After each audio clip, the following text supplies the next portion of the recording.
Bismillah. Renin secretion is increased. Renin secretion को क्या चीज इंक्रीज करती है? नहीं नहीं नहीं नहीं नहीं, इसने ये नहीं पूछा, इसे बताया बल्कि रेनिन सेक्रीशन बढ़ गई है तो क्या होगा? It cause vasoconstriction by increasing the concentration of angiotensin 2। बिल्कुल ठीक बात है। बहुत दफा पढ़ लिया हमने इस बात को कि रेनिन जो है हमारे पास वो एंजियोटेंसिन 2 को निकालती है जो जाके ट्रांजिएंट वेजो कंस्ट्रक्शन कॉज करती है।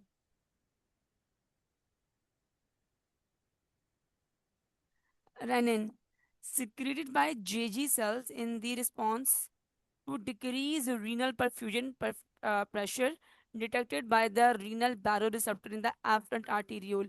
पहली बात तो ये है कि आप देखें कि रीनल बैरोरिसेप्टर्स कहाँ मौजूद हैं। वो आपके पास जो रीनल बैरोरिसेप्टर्स हैं वो एफरेंट आर्टीरियोल में हैं। डिटेक्ट क्या करते हैं? Decrease renal perfusion. ठीक है। और फिर उसके बाद जेजी सेल्स को कहते हैं टू रिलीज द रनिन। ठीक है। तो इस एक स्टेटमेंट में तकरीबन 3 से 4 एमसीक्यूज हैं। पहला आपके पास जेजी सेल्स जो हैं वो क्या है? जो जेजी सेल्स है ना हमारे पास, दे आर मॉडिफाइड, ये रहा। जो जेजी सेल्स है ना, they are modified smooth muscles of the afferent arteriole. ठीक है। इसको अपने पास उसी बुक के ऊपर लिख लें। जो जेजी सेल्स है ना, JG cells they are modified smooth muscle cells of the afferent arteriole. पहला एमसीक्यू निकला हमारे पास।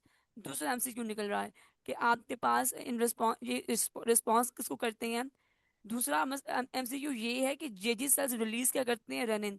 तीसरा एमसीक्यू ये है आपके पास कि रीनल परफ्यूजन को रिस्पॉन्स करते हैं वो उसका उसका भी डिक्रीज होना। ठीक है। इंक्रीज डिक्रीज में आप डिक्रीज करोगे। Detected by the renal baroreceptor.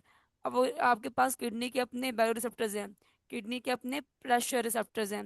Look, ये प्रेशर को रिस्पॉन्स करना ना कि वॉल्यूम को। ठीक है। याद रखना ये बैरोरिसेप्टर्स है तो ये प्रेशर को रिस्पॉन्स करेंगे ना कि वॉल्यूम को। मगर वॉल्यूम इनडायरेक्टली आपके सॉरी वॉल्यूम आपके पास डायरेक्टली प्रेशर में बनाएगा और प्रेशर जाके आगे इनको स्टिमुलेट करेगा। और ये इतनी मैंने जो खिचड़ी पकाई है इसलिए पकाई है क्योंकि समटाइम्स आपको दे देते हैं increase blood volume, increase arterial pressure. तो आपने उसमें प्रेशर को टेक करना है, वॉल्यूम को नहीं करना। हालांकि आपके पास ब्लड वॉल्यूम इंक्रीज कर रहा है, उसके इंक्रीज करने से ये आपके पास जो है प्रेशर जनरेट हो रहा है जो कि आपके पास एक्ट करेगा ऑन द बैरोरिसेप्टर्स। ठीक है। मगर डायरेक्ट रिस्पॉन्स आपके पास प्रेशर का है, वॉल्यूम का नहीं है। और वो कहाँ पर होते हैं? एफरेंट आर्टीरियोल्स होते हैं। ठीक है। अब आपके पास एफरेंट आर्टीरियोल में दो चीजें हैं। एक तो आपके पास उनकी उसी के मॉडिफिकेशन से बन रहे जेजी सेल्स, और वहीं वहीं पे आपके पास बैरो रिसेप्टर्स भी हैं। समझ में आइए सर? ये दोबारा इसको इजी करूं?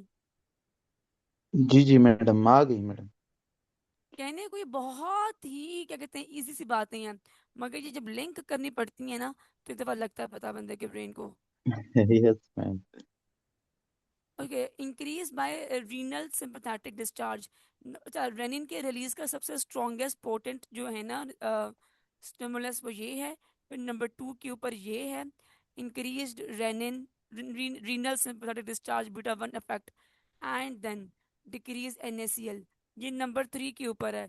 इसको हम नंबर 1 समझते होते हैं हमेशा से, लेकिन ये नंबर 3 के ऊपर है। Decrease NaCl deliver to macula densa. Sir अब यहाँ पे आता है कि मोटा मैक्युला डेंसा। सर ये आपके पास डीसीटी, लुक, जो आपके पास है ना NaCl sensors located at DCT, जो मैक्युला डेंसा है वो डीसीटी की मॉडिफाइड सेल्स हैं। ठीक है। अगला है आरएएस, रीनल आर्टरी स्टेनोसिस। मैं कहाँ से भी निकाल लूँ, इसमें ना मैंने एक दो पॉइंट ऐड कराने हैं।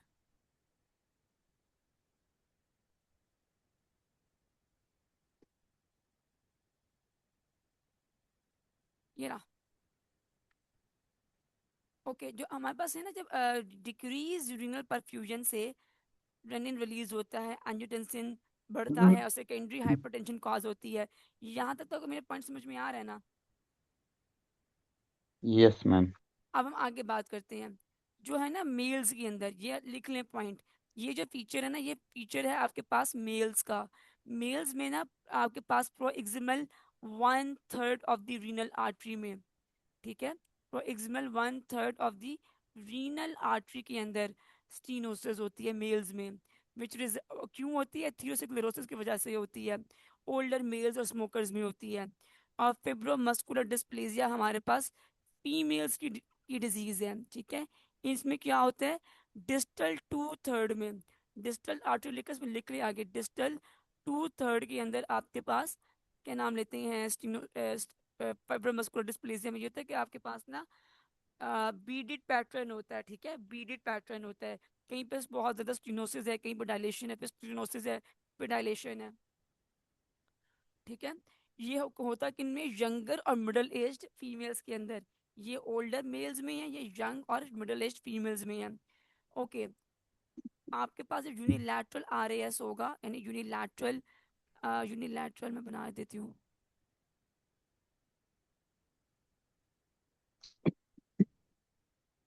ठीक है। जब यूनिलैटरल आरएएस होगा ना, जो अफेक्टेड किडनी है वो एट्रोफाई कर जाएगी, ठीक है ना, और एसिमेट्रिक इन साइज होगी। और वहां पे उस तरफ की जो ब्लड वेसल होगी, रीनल वेन होगी, उसमें रेनिन ज्यादा होगा, इंक्रीज रेनिन इन दी अफेक्टेड किडनी, ठीक है। क्यों? ब्लड परफ्यूजन तो प्रॉपर तरीके से हो नहीं रही है, किडनी तो एट्रोफाई है, ठीक है, किडनी वो सेंस ही नहीं कर पा रही है। परफ्यूजन नॉर्मल होती है, लेकिन किडनी सेंस नहीं, सॉरी, परफ्यूजन नॉर्मल नहीं होती है ना, क्योंकि एथियोस्क्लेरोसिस है, मस्कुलर डिस्प्लेजिया है। तो पहली बात तो ये कि आपके पास परफ्यूजन ही कंप्रोमाइज्ड है, ठीक है। जब परफ्यूजन कंप्रोमाइज्ड है और किडनी भी उसको सेंस नहीं कर पा रही है, तो it will keep releasing what, renin, ठीक है। जब रेनिन उस साइड पे क्या होगा, ज्यादा होगा, whereas renin in the unaffected kidney will be low. Sir ये बात समझ में आ गई आपको? जी जी मैडम। अगला देखें sir, bilateral RAS. Bilateral RAS में क्या होता है कि सडन करेक्ट राइज फ्रॉम, हाँ सर, इसमें आपके पास बाइलेटरल रैश में ये है कि दोनों तरफ की किडनीज ऐसी हो जाती हैं, ठीक है। दोनों तरफ की किडनीज जो है ना आपके पास स्टीनोसिस हो जाती है, छोटी छोटी हो जाती हैं और डैमेज हो जाती हैं। तो सडन इसमें मिलेगा क्या, sudden correct rise in the blood with S inhibitors, ARBs और रेनिन इनहिबिटर्स। जिन लोगों में ना बाइलेटरल रैश होता है, उसका एमसीक्यू पता क्या आता है, which drug is कंट्रा indicated in bilateral rash, that is S inhibitors, ARBs और रेनिन इनहिबिटर्स। ये जो ड्रग्स है ना, ये इन लोगों के अंदर कंट्रा इंडिकेटेड होती हैं। जो पहले थोड़ा बहुत RAS निकल, सॉरी, जो रेनिन निकल रहा है, जिसको मेंटेन कर रहा है थोड़ा बहुत, वो भी अगर आप बंद कर दोगे ना, तो ये किडनी किडनी कम्प्लीटली यूजलेस हो जाएंगी, ठीक है। ये थोड़ा बहुत GFR बनाने में एंजियोटेंसिन 2 हेल्प कर रहा है ना, वो खत्म हो जाएगी हेल्प उनके इनहिबिटर्स की वजह से। क्योंकि हमने देखा था ना अभी कि एंजियोटेंसिन 2 जो था, वो हमारे पास इफेंट आर्टीरियोल्स को कंस्ट्रक्ट करके GFR बढ़ा रहा था, याद है सर? Yes ma'am. तो सर वही फॉर्मूला फॉर्मूला लग रहा है यहाँ पे हमारे पास के, जब दोनों अगर आप दे दोगे इनहिबिटर्स, तो जो आपके पास थोड़ा बहुत GFR बन रहा है ना, कंप्लीटली बंद हो जाएगा। This will result in sudden creatorize. Okay. Symptoms क्या होते हैं, severe hypertension, flash pulmonary oedema. Sir what is flash pulmonary oedema? Madam sir flash flash. के कार्टून देखिए हैं, फ्लैश के कार्टून। नहीं मैडम, मुझे नहीं आइडिया। सर फ्लैश ना एक करेक्टर होता है जो कि बिजली की रफ्तार से भागता होता है, ठीक है, बहुत बिजली की रफ्तार से दौड़ता होता है। इसकी प्रॉपर्टी ये थी पूरे कार्टून्स में कि ये ना बहुत स्पीड से भागता होता है। तो जो फ्लैश पल्मोनरी एडिमा होता है ना, ये भी आपके पास अभी बिल्कुल नॉर्मल हेल्दी पेशेंट है, अभी आप दूसरा मरीज अटेंड करके आओगे, तो आप देखोगे कि इसको पल्मोनरी एडिमा हो भी गया, ठीक है ना। बहुत रैपिड इसको पल्मोनरी एडिमा होता है, ठीक है। तो इसे कहते हैं flash yes ma'am. Pulmonary oedema. Epigastric flank bruit. Sir what is ब्रूई?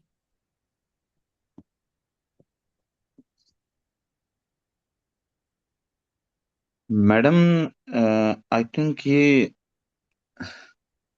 क्या था मैडम, कोई साउंड आती है ये उसकी वजह से। ज्यादा मैडम पढ़ा तो था। सर सोचिए, ऊपर आपको एथेरोस्क्लेरोसिस मिला हुआ है, टॉपिक ऊपर देखिए ना, ऊपर आपको एथेरोस्क्लेरोसिस मिला हुआ है, यू कैन डू इट।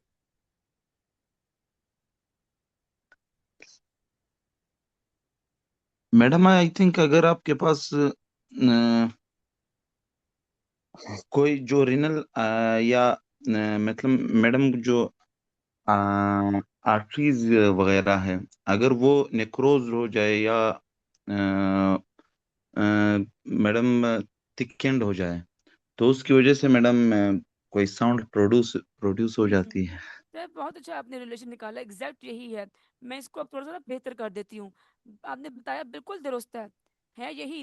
जो ये दोनों कंडीशन है ना, फेब्रल मस्कुलर डिस्प्लेजिया और एथेरोस्क्लेरोसिस, इसमें ना हमारे पास जो ब्लड वेसल्स है ना, वो आपके पास नैरो, एक तो पहली बात है नैरो हो जाती हैं। ठीक है। नैरो के अलावा दूसरा उसमें ये फीचर आता है कि इसमें ना वो ये अगर ब्लड वेसल है ना, तो ये स्मूथ नहीं रहती है।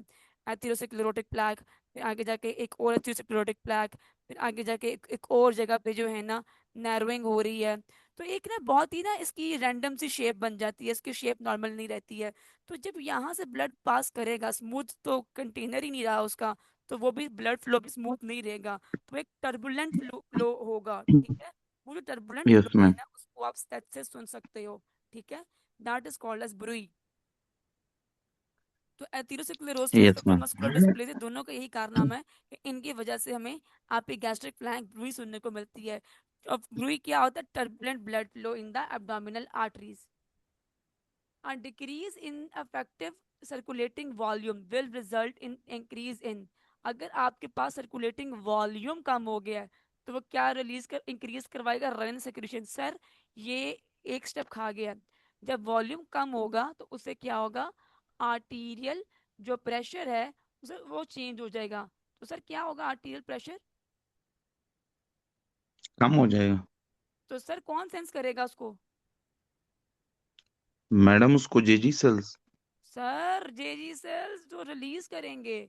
सर ये देखें ना, किधर चला गया, किधर चला गया?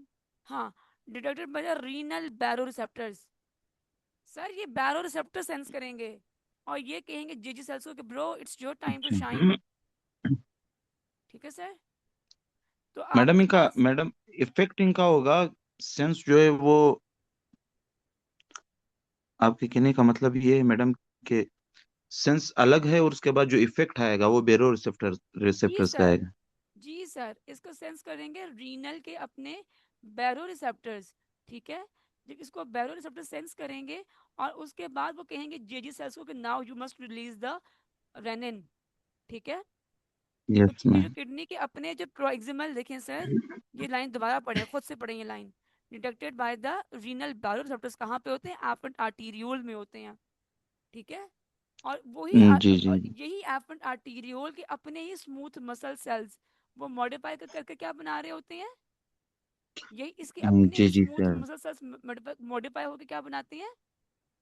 जी जी जेजी सेल्स। सेल्स, जो कि आपके पास रन को रिलीज करते हैं। तो आपके पास ये करेंगे सेंस और जाएगा इंफॉर्मेशन इनके पास, जो कि जेजी सेल्स बन रहे हैं, और वो निकालेंगे रनिन को। ठीक है। Yes ma'am. All right. तो अब इस लाइन को खुद पढ़ के मुझे एक्सप्लेन करें। मैडम इसी को, जी सर, ये लाइन मुझे एक्सप्लेन कीजिएगा जरा।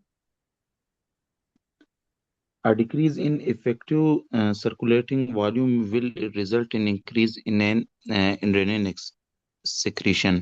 हम्म। मैडम वो कहना ये चाह रहा है कि अगर सर्कुलेटिंग वॉल्यूम कम हो, तो मतलब ब्लड ब्लड वॉल्यूम या वो कम हो जाएगा, तो फ्लूइड जो ब्लड फ्लो है डीसीटी की तरफ, तो वो कम जाएगा, पहले सेंस करेगा उसको रीनल बेरोरिसेप्टर्स, फिर वो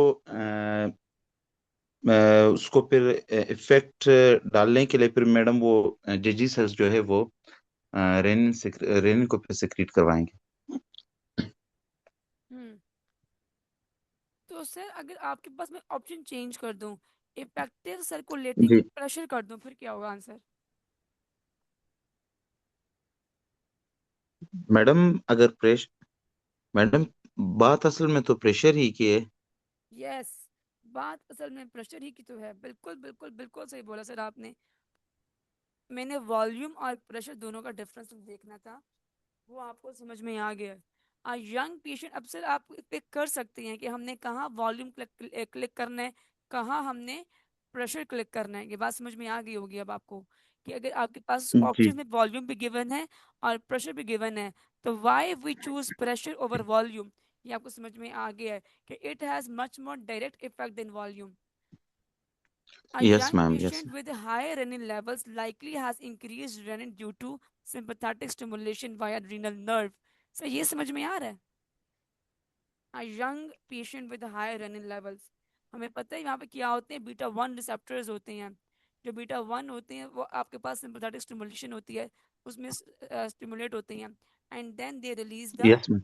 renin levels. Renin A level, yes ma'am. most potent stimulus for secretion of renin from kidney is hypotension. Sir ये नहीं समझ में आया मुझे, आप एक्सप्लेन करेंगे जरा?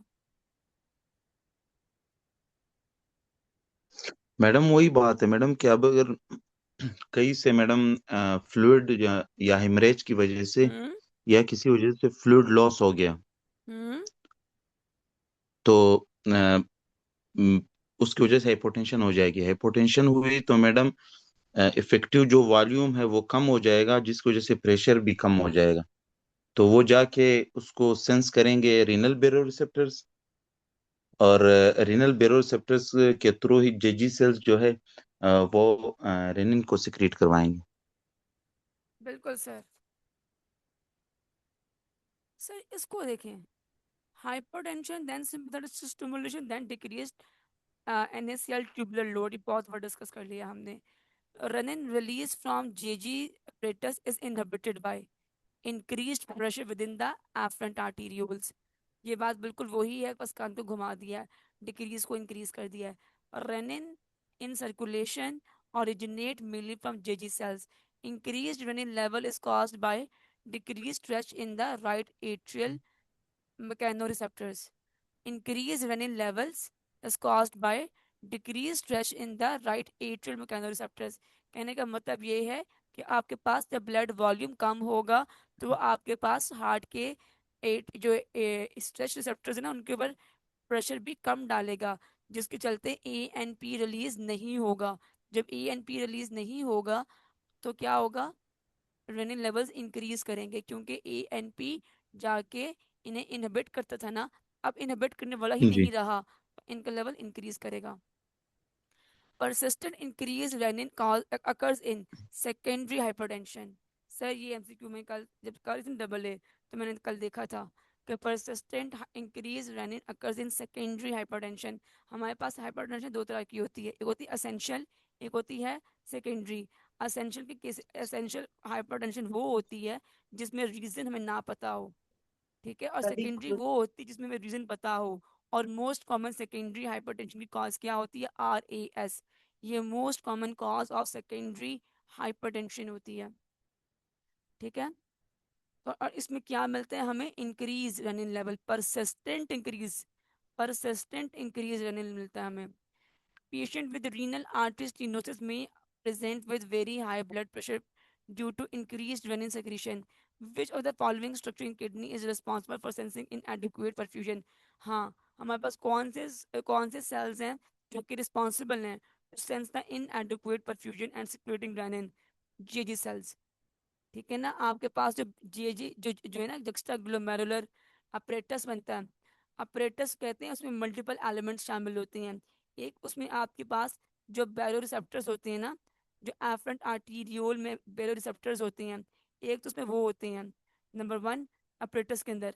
नंबर टू आपके पास होते हैं आपके जेजी सेल्स जो कि रेनिन को रिलीज करते हैं.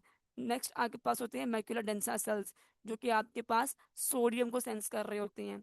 they all make the they all make the juxtaglomerular apparatus. इसमें एक सेल और होती है मिजांजियल सेल्स, ठीक है ना. मिजांजियल सेल एक तरह के आपके पास का नाम लेते हैं, मैक्रोफेज वाला रोल प्ले कर रहे होते हैं, मैनेजमेंट वाला रोल प्ले कर रहे होते हैं. तो आपके पास ने क्या सवाल सवाल किया है, which of the following structure in the kidney is responsible for sensing inadequate perfusion and secrete renin, that is JG cells. Renin related scenarios. Patient with renal artery stenosis may present with very high BP due to increase renin. बिल्कुल sense बनाती है. बल्कि sir मैं इन सब को छोड़ रही हूँ, इन सब में सेम कॉन्सेप्ट है, इन सब में सेम कॉन्सेप्ट है. मैं ये आप लोगों के लिए छोड़, सब लोगों ने खुद रीड करना है, उसको सॉल्व करना है. सबका कॉन्सेप्ट सेम है, सिवाय इसमें एक MCQ डिफरेंट है मेरे पास, वो ये है इन डीनर्वेशन ऑफ किडनी, अगर हम किडनी की नर्व काट देंगे तो क्या होगा, बीटा वन स्टिमुलेशन नहीं होगी, तो उससे क्या होगा,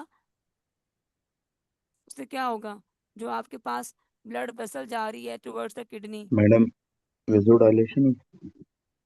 जो आपके पास किडनी को ब्लड वेसल जा रही है, सर पहले, सर ये बात क्या हो रही है, denervation of kidney, sir ji kidney की नर्व काटी है, ठीक है, और जो किडनी की नर्व थी वो आपके पास जो रीनल आर्टरी जा रही थी टुवर्ड्स द किडनी उसको मेंटेन करती है, ठीक है। तो अब ये क्या करेगी, ये इंडिपेंडेंट ऑफ द क्या नाम लेते हैं हम, सिंपथेटिक जो है ना इसके रिस्पॉन्स इंडिपेंडेंट हो जाएगी। This result in increase renal blood flow, ठीक है। ये देखें, किडनी को ब्लड जा रहा है ना, किडनी को ब्लड जा रहा है, इस जो ब्लड वेसल में क्या क्या होगा, इस ब्लड वेसल में होगा अल्फा वन भी होगा और साथ में डोपा भी होगा, dopa, I guess dopa one होता है, इसका मुझे कंफर्म नहीं है लेकिन मुझे पुराना याद आ रहा है, I think it is dopa one. तो आपके पास जब सिंपैथेटिक नर्व्स काट दी उसने हमने, तो क्या होगा, ये अल्फा वन भी स्टिमुलेट नहीं होगा, ये डोपा वन भी स्टिमुलेट नहीं होगा, तो अल्टीमेटली जो अल्फा वन होती है ना, ये कराती है vasoconstriction in the blood vessel, तो क्या करेंगे, अब ये विजो डायलेशन हो जाएगी, जब विजुअलाइजेशन होगी तो क्या होगा, more blood will flow towards kidney, तो इंक्रीज रीनल ब्लड फ्लो। आप जो अंदर वाली बीटा वन के साथ रिलेट कर रहे हैं ना, वो भी आपके पास इफेक्ट है, लेकिन हमारे पास यहाँ पूछ अल्फा वन कर रहे हैं, यहाँ पूछ किडनी कर रहे हैं कि एज ए होल किडनी पे क्या असर होता है, ठीक है। Yes ma'am.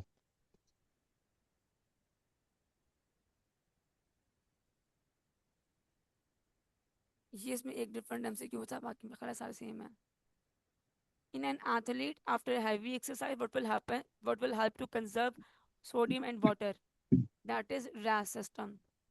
Stroke volume athletes में परमानेंटली इंक्रीज हो जाता है, कार्डियक आउटपुट उनकी हायर होती है और हार्ट रेट उनका लोअर होता है। हार्ट हीट लॉस कैसी होती है, मैक्सिमम थ्रू स्वेटिंग होती है।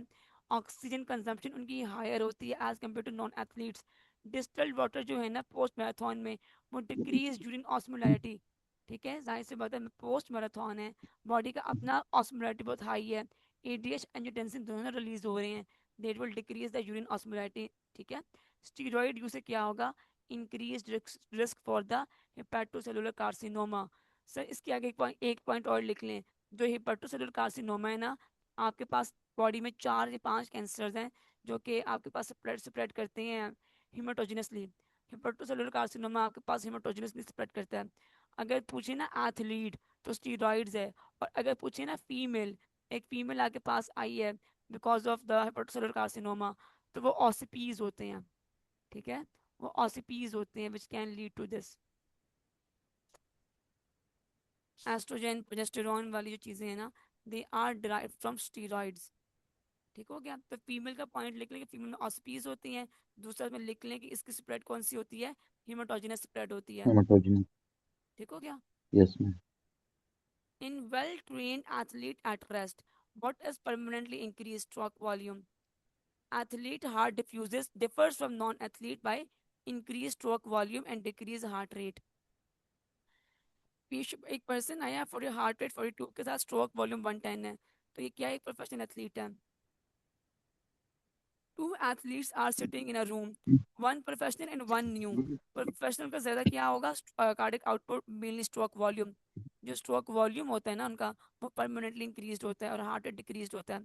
Post exercise mechanism to conserve sodium water RAS system, athlete में increase sodium absorption in DCT due to RAS system.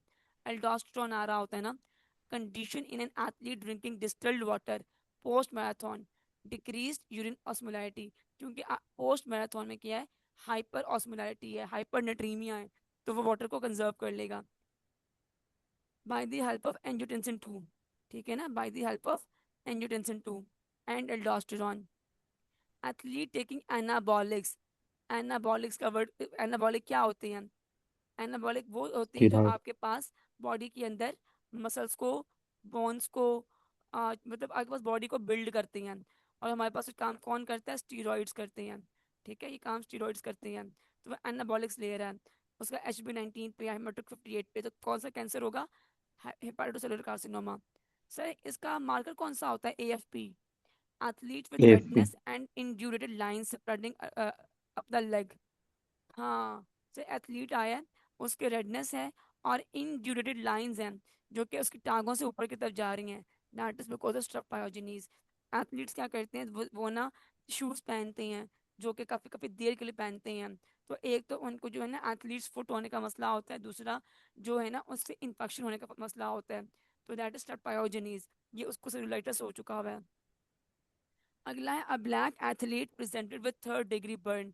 तो सर जो ब्लैक पीपल होते हैं ना, उनमें कीलॉइड फॉर्मेशन बहुत कॉमन होती है, ठीक है ना, उनमें कीलॉइड फॉर्मेशन बहुत कॉमन होती है कालों में। सो मैंने सर इसको बहुत ही यस गलत तरीके से याद किया है, मुझे पता है, लेकिन सर याद करना मकसद है। तो काले और keloid. Yes ma'am. Athletes differ from normal individuals in having higher maximum oxygen consumption, ठीक है। एथलीट नॉर्मल लोगों से किस डिफर करते हैं? Higher maximum oxygen consumption. In athletes maximum heat loss occur through sweating. Okay, अब हम इस पे आते हैं, bicarb reabsorption occurs through which segment of nephron, PCT and collecting ducts. Bicarb आपके पास कहाँ से एब्जॉर्ब हो रहे हैं? मैडम वही प्रोक्सिमल ट्यूब्यूल्स हैं और कलेक्टिंग डक्ट।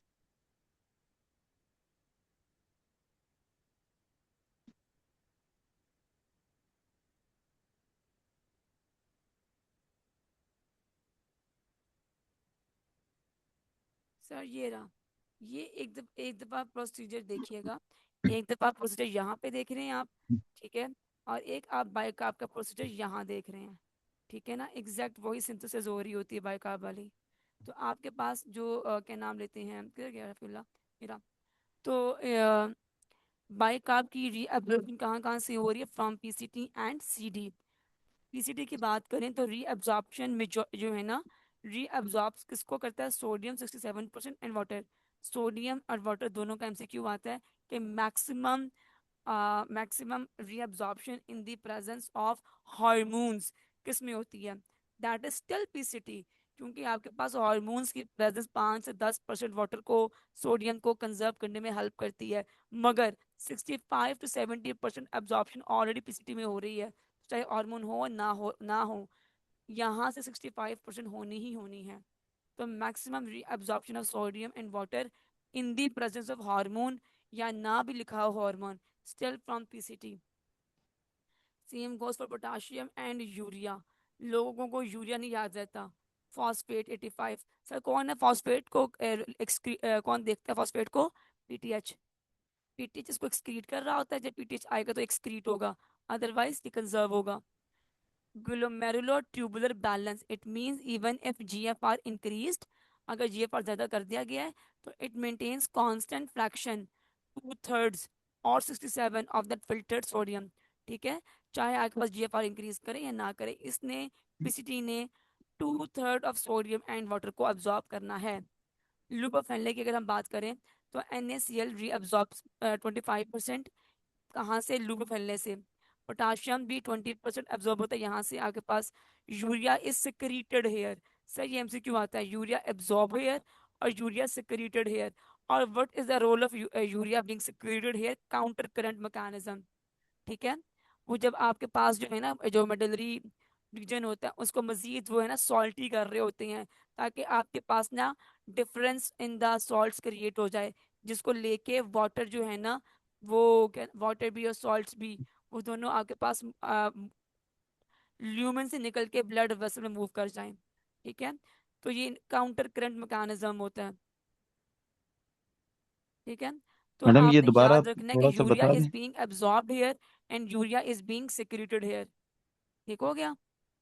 और इसके आगे लिख लें madam counter current mechanism. Thick ascending limb impermeable to water called diluting segment. अच्छा ये एक बहुत इंपॉर्टेंट चीज है। मैडम मेरी आवाज़ आ रही है? सर कुछ बोल रहे हैं? जी जी सर मैडम। कुछ बोला है आपने? जी जी मैडम मेरी आवाज़ आ रही है? अब आइए सर बोले। मैडम मैं ये कह रहा हूँ कि यूरिया का आपने बताया कि यूरिया एब्जॉर्ब और सिक्रीट यही से हो रहा है, लूप ऑफ एनलेस। नहीं नहीं नहीं सर, रीअब्जॉर्ब देखिए ना कहाँ लिखा हुआ है, PCT sir, reabsorb from PCT. अच्छा। और सिक्रीट का आपने मैकेनिज्म बताया मैडम, काउंटर करंट मैकेनिज्म। जी सर, काउंटर करंट मैकेनिज्म। नाम का कभी कभार अगर इनका दिल करे तो पूछ सकते हैं कि मैकेनिज्म का नाम क्या है। तो इसमें ये होता है कि आपके पास जैसे जैसे नीचे की तरफ जाता जाता है ना फिल्ट्रेट, जैसे जैसे ऊपर से नीचे की तरफ फिल्टर मूव करता है, तो जो आपके पास मोर सॉल्टी, लेस सॉल्टी, उससे कम सॉल्टी, उससे कम सॉल्टी, इसका मकसद ये होता है कि जैसे जैसे नीचे जाता जाए ना, तो कंसंट्रेशन इंक्रीज करते चली जाती है। और उसकी वजह से क्या होता है, वाटर और सॉल्ट्स आपके पास मूव आउट करते हैं, डिफरेंस की वजह से ना, डिफरेंस की वजह से। और इसको मेंटेन करने का काम किसका होता है, यूरिया का होता है, जिसे यहाँ पे सिक्रीट किया जा रहा होता है। ठीक है। Yes ma'am. तो ये आपके पास loop of Henle, fluid flows in opposite direction in descending and ascending limbs, creating a concentration gradient, allows kidney to produce concentrated urine. तो इसका काम क्या होता है, काउंटर करंट मैकेनिज्म का कंसंट्रेटेड यूरिन प्रोड्यूस करना। ठीक है, कंसंट्रेटेड यूरिन को प्रोड्यूस करना इज द मेन मैकेनिज्म जिसके लिए ये आपके पास रन हो रहा होता है।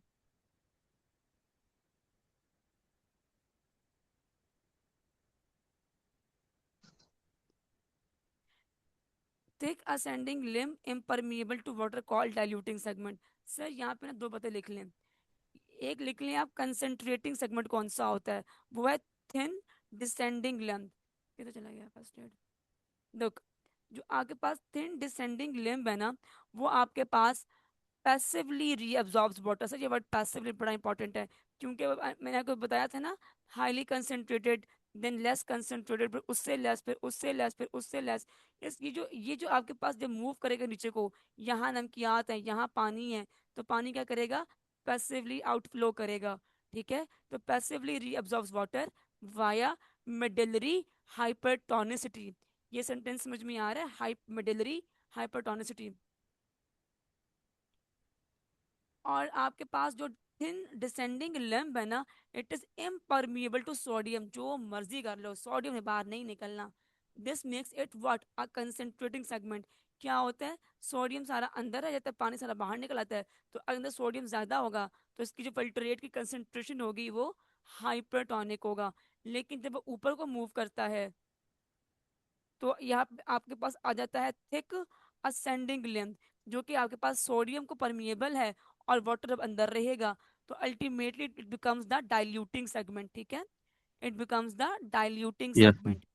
मगर आपके पास एक एमसीक्यू और आता है, अर्ली डाइल्यूटेड जो है ना फिल्ट्रेट, या अर्ली, नहीं नहीं, मोस्ट डाइल्यूटेड यूरिन कहाँ मिलता है, दैट इज अर्ली डीसीटी।